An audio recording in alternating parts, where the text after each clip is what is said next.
Жамгыр жааган учурда сөзсүз түрдө бул ишти кылышыңыз керек. Акырын турасыз.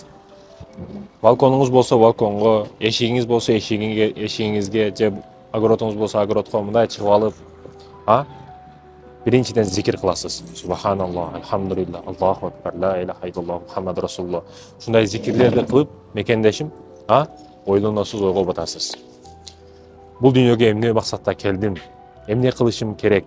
Эртең каякта допрос болот. Чыныгы реал жашоо каякта.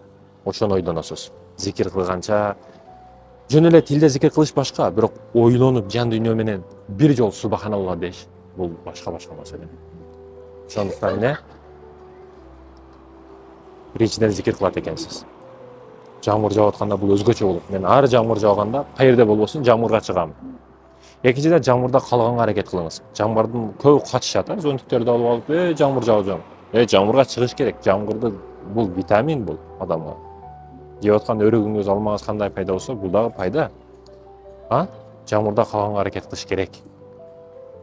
Жамгырдын чындыгында пайдасы көп. Ошондуктан да эски апаларыбыз жамгырдын суусун алып кой, же крышадан түшүп аткан суулардын астына тазиктерди коюп, суду пайдаланат болчу да. Неге? Ал пайдалуу. Бул кыла турган экинчи ишиңиз экен. Жамгыр жааган учурда.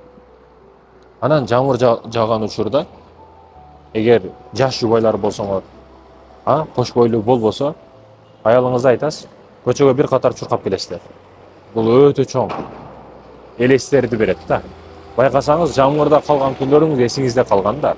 Себеби жамгыр чындыгында эсте калат.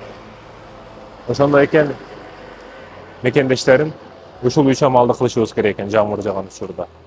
Альхамдулилlah. Альхамдулилlah. Кудайыма шүгүр. Кудайыма шүгүр. Жаратканыңа шүгүр. Өмүрү сырап болуп калбасын. Аллах берген өмүрү сырап болуп калбасын, мекендешим. Томс Эдисон өтө көп жолу аракет кылып, анан лампочканы ойлоп тапкан. Сен канча жолу аракет кылып атасың бүгүн? Бир максатыңа, мечтаңа.